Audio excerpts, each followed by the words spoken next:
Merhabalar, kanalıma ve mutfağıma hoş geldiniz. Havalar bir sıcak bir soğuk olması sebebiyle kendimizi koruyamıyoruz. Çocuklar kendilerini koruyamıyorlar ve üşütüyorlar. Boğaz ağrısı, balgamlı öksürük, kuru bir öksürük, boğuluyormuş hissine kapıldığımız özellikle geceleri kuru bir öksürük yakamıza çok çabuk yapışıyor. Ben de çok faydasını gördüğüm, zaman zaman da korunmak maksatlı kullandığım bir kürü sizlerle paylaşmak istiyorum. Bir tatlı kaşığı tereyağını tavama aldım. Ocağımın altında açtım. Çeyrek ayvan var burada. Kabuklarını soydum ve rendenin kalın tarafından rendeliyorum. Tereyağımız da bu arada eriyor.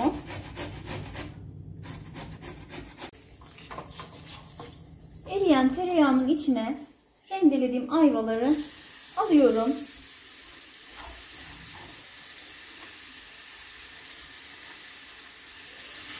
Şöyle birkaç dakika kavuralım hemen.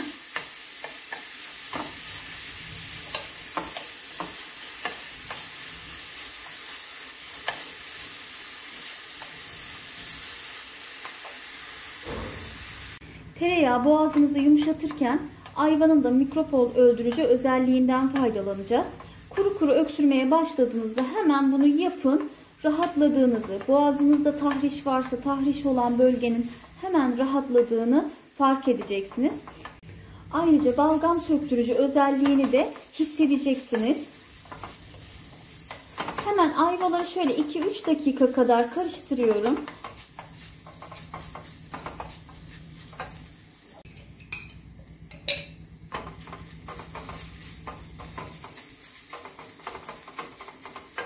Bir yemek kaşığı üzerine bunun pekmez ekliyorum.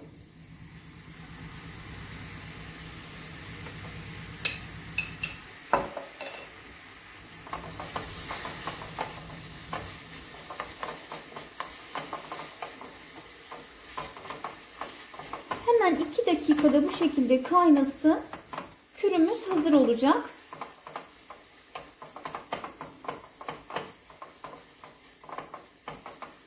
Söndürüyorum artık. Hemen bir çay kaşığı kadar da taze zencefilim vardı. Kuru zencefil de olur. Onu rendenin ince tarafından rendeledim. Onu ekliyorum. Ocağın altını söndürdüm artık. Karıştırıyorum.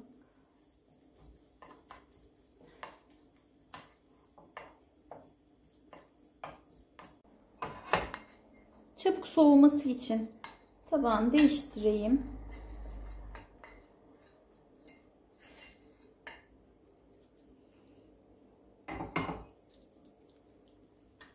Soğumasını bekleyelim. Bunu sıcak tüketmeyelim. Tahrişi olan bölgenin daha da zarar görmesine sebep olabiliriz.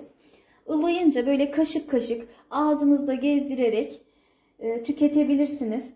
Akşam yatarken tükettiğinizde o kuru öksürüğün, boğuluyormuş hissine kapıldığınız kuru öksürüğün olmadığını göreceksiniz. Rahat bir uyku uyuduğunuzu göreceksiniz. Kuru öksürük nöbetlerinde de böyle hemen kalkıp hazırlarsanız 2 dakikada rahatladığınızı fark edeceksiniz. Şifa bulmanız dileğiyle Allah'a emanet olun. Hoşça kalın.